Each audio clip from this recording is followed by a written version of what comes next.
মা ফাতেমার কাছে বন্ধু দৌড়ে চলে আসলো। দৌড়ে এসে মা ফাতেমার গলা জড়িয়ে ধরে বললেন, মা মা গো, আজকে আমি একটু খেলতে যাই, আমাকে তুমি আসার পরে আমাকে আপেল খাওয়াতে হবে। কি খাওয়াতে হবে? আমাকে আপেল খাওয়াতে হবে।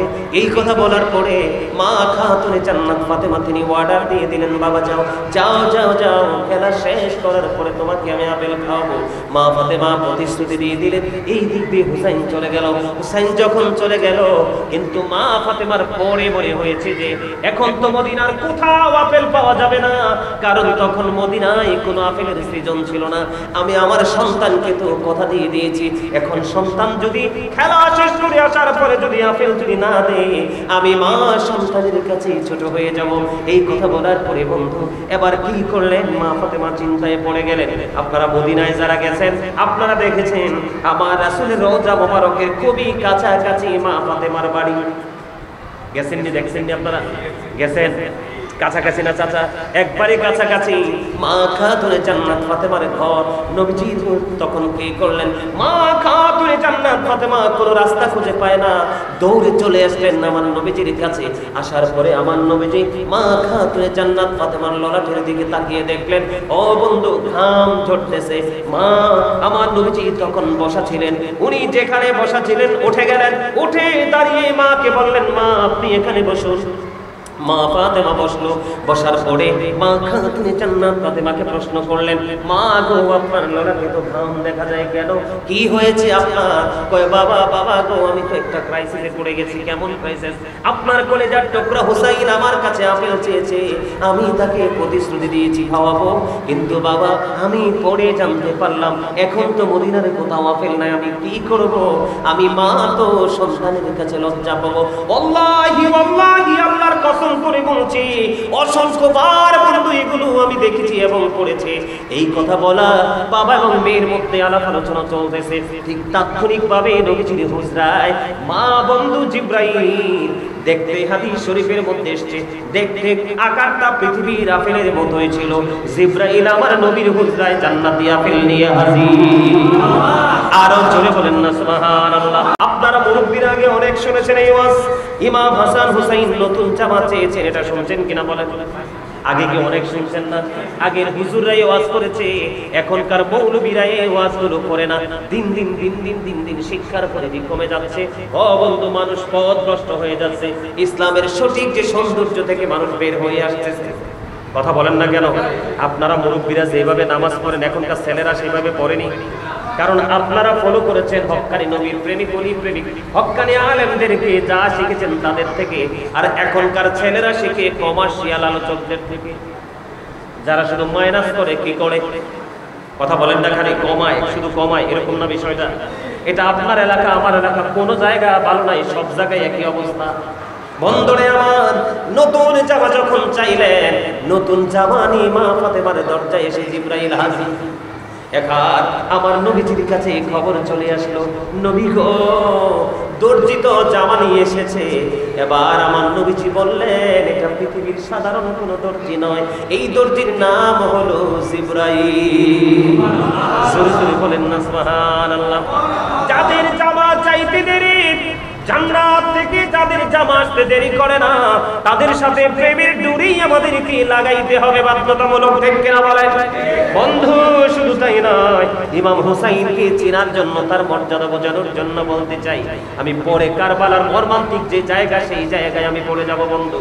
আপনারা আমার দিকে তাকান, মনটা দিয়ে একটু আলোচনা শোনেন বন্ধু। একদিন দুই ভাই হাতের লেখা লিখলেন। কি লিখলেন? একদিন দুই ভাই হাতের লেখা লিখলেন।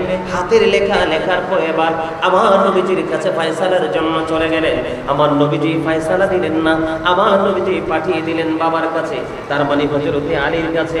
হযরতে আলীর কাছে চলে গেলেন দুই ভাই হাতের লেখা নিয়ে। বাবা বাবা গো, আমরা কার হাতের লেখা বেশি সুন্দর, একটু ফয়সালা করে দাও। আলীও সেই ফয়সালা দিলেন না। হযরতে আলী পাঠিয়ে দিলেন, যাও তোমাদের মায়ের কাছে চলে যাও, মা তোমাদেরকে ফয়সালা দিয়ে দিবে। এবার মায়ের কাছে চলে গেলেন। মায়ের কাছে যাইতে দেরি বন্ধু। মায়ের কাছে যাওয়ার পরে মা একটা ডাক দিয়ে বললেন, বাবা বাবা গো, আমার কাছে 60টা মতি আছে। কয়টা? কয়টা? আমার কাছে 60টা মতি আছে। কয়টা? মূর্তি না, কিন্তু মূর্তি না, মতি। আমার কাছে 60টা মতি আছে, আমি তোমাদের দিকে নিক্ষেপ করব। এই মতিগুলো যে বেশি কুড়াইতে পারবা তার হাতের লেখা বেশি সুন্দর বলে গণ্য হবে। এই কথা বলার পরে এবার মা খাতুনে জান্নাত ফাতেমা একটা করে বন্ধু মতিগুলো নিক্ষেপ করতেছে। মতিগুলো নিক্ষেপ করতে তিনটা করে 6টা তিনি নিক্ষেপ করে দিলেন। আর আছে কয়টা? একটা। এই একটার মধ্যে কত ভয়ঙ্কর প্রেমময় বন্ধু রহস্য। এবার মা খাতুনে জান্নাত ফাতেমা একটা মতি যখন ওই ব্রাহ্মা ইমাম হাসান হুসাইনের দিকে নিক্ষেপ করলেন, একটা মতি নিক্ষেপ করতে দেরি অটোমেটিক্যালি এই মতিটা 2টা টুকরা হয়ে 2 ভাগে চলে গেল। এবার প্রশ্ন করতে পারেন, বলে হুজুর এই মতিটা কেমন করে 2 ভাগ হয়ে গেল? এই মতিটাকে 2 টুকরো করেছেন আমার আল্লাহর অর্ডারে। জিবরাইল পৃথিবীতে এসে 2 ভাইয়ের ভাগে 2 টুকরা দিয়ে দিয়েছে। 2 ভাইয়ের হাতের লেখা সমান সুন্দর বলে ঘোষিত হয়েছে। এখানে কি বোঝা যায় ইমাম হাসান হুসাইনকে আল্লাহ ভালোবাসে কিনা? কথা বলেন না কেন? মা ফাতেমা কিন্তু আসার দেয় নাই, হাতেও ভেঙে নাই, নিক্ষেপ করেছে। আল্লাহর কুদরতে জিবরাইল ভেঙে 2 ভাইয়ের দিকে 2 টুকরো দিয়েছে। আমি আপনাদেরকে ইমাম হুসাইনের আল্লাহ রাব্বুল আলামিন ইমাম হুসাইনকে কতটুকু ভালোবাসে এই ভালোবাসা তাদের মর্যাদা বোঝানোর জন্য তথ্যগুলো দিচ্ছি, যেন সহজেই পরের অংশটা আইডেন্টিফাই করতে পারেন। বন্ধুরে আমার, শুধু এখানে একান্ত নয়, ছোট্ট হুসাইন খেলতে যাবে, বাচ্চারা একত্রিত হলো। এবার দৌড়ে চলে আসলো মা খাতুনে জান্নাত ফাতেমার কাছে। মা ফাতেমার কাছে বন্ধু দৌড়ে চলে আসলো। দৌড়ে এসে মা ফাতেমার গলা জড়িয়ে ধরে বললেন, মা গো, আজকে আমি একটু খেলতে যাই, আমাকে তুমি আসার পরে আমাকে আপেল খাওয়াতে হবে। কি খাওয়াতে হবে? আমাকে আপেল খাওয়াতে হবে। এই কথা বলার পরে মা খাতুনে জান্নাত ফাতেমা তিনি অর্ডার দিয়ে দিলেন, বাবা যাও, খেলা শেষ করার পরে তোমাকে আমি আপেল খাওয়াবো। মা ফাতেমা প্রতিশ্রুতি দিয়ে দিলেন। এই দিক দিয়ে হুসাইন চলে গেল। হুসাইন যখন চলে গেল, কিন্তু মা ফাতেমার পরে মনে হয়েছে যে এখন তো মদিনার কোথাও আপেল পাওয়া যাবে না, কারণ তখন মদিনায় কোনো আপেলের সৃজন ছিল না। আমি আমার সন্তানকে তো কথা দিয়ে দিয়েছি, এখন সন্তান যদি খেলা শেষ করে আসার পরে যদি আপেল যদি না দেয়, আমি মা সন্তানের কাছে ছোট হয়ে যাব। এই কথা বলার পরে বন্ধু এবার কি করলেন? মা ফাতেমা চিন্তায় পড়ে গেলেন। আপনারা মদিনায় যারা গেছেন আপনারা দেখেছেন আমার রাসূলের রওজা মোবারকের খুবই কাছাকাছি মা ফাতেমার বাড়ি। গেছেন নি? দেখছেন নি? আপনারা গেছেন? কাছাকাছি না চাচা? একবারে কাছাকাছি মা খাতুনে জান্নাত ফাতেমার ঘর। নবীজি তখন কি করলেন? মা খাতুনে জান্নাত ফাতেমা কোনো রাস্তা খুঁজে পায় না, দৌড়ে চলে আসলেন আমার নবীজির কাছে। আসার পরে আমার নবীজি মা খাতুনে জান্নাত ফাতেমার ললাটের দিকে তাকিয়ে দেখলেন, ও বন্ধু ঘাম ঝরতেছে। মা আমার নবীজি তখন বসা ছিলেন, উনি যেখানে বসা ছিলেন উঠে গেলেন, উঠে দাঁড়িয়ে মাকে বললেন, মা আপনি এখানে বসুন। মা ফাতেমা বসলো। বসার পরে মা খাতুনে জান্নাত ফাতেমাকে প্রশ্ন করলেন, মা গো, আপনার ললাটে তো ঘাম দেখা যায় কেন?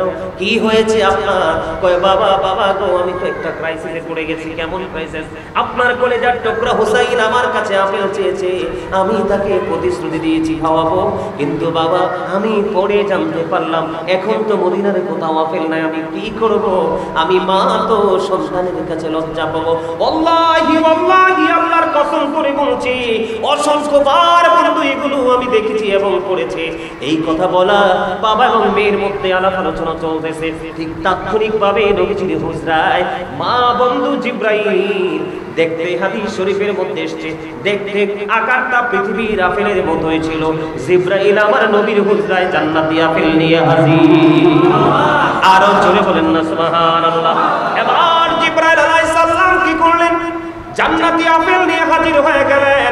এবার আমার রাসূলকে একটা ডাক দিয়ে বললেন, ইয়া রাসূলুল্লাহ, ইয়া হাবিবাল্লাহ, নবী গো, আমার জন্য 2টা বাটি লাগবে, একটা চাকু লাগবে। এবার মা খাতুনে জান্নাত ফাতেমা দৌড়ে চলে গেলেন মা আয়েশা সিদ্দিকা রাদিয়াল্লাহু তাআলা আনহার ঘরে। মা আয়েশা সিদ্দিকার ঘর থেকে 2টা বাটি নিয়ে আসলেন আর একটা চাকু নিয়ে আসলেন। এবার জিবরাইল আলাইহিস সালাম তিনি কি করলেন? আপেলটাকে একটা বাটির মধ্যে রেখে মাঝামাঝি অবস্থায় অর্ধেকটা কেটে আর একটা বাটি দিয়ে ঢেকে দিলেন, আর অর্ধেকটা কেটে আমার নবীজির হাত মোবারকে দিয়ে দিলেন। দেওয়ার পরে নবীজিকে ডেকে ডেকে বললেন, ইয়া রাসূলুল্লাহ, ইয়া হাবিবাল্লাহ, নবী নবী গো, ও প্রাণের নবী, এই আপেলটা আপনারা সবাই মিলে আজকে খাবেন।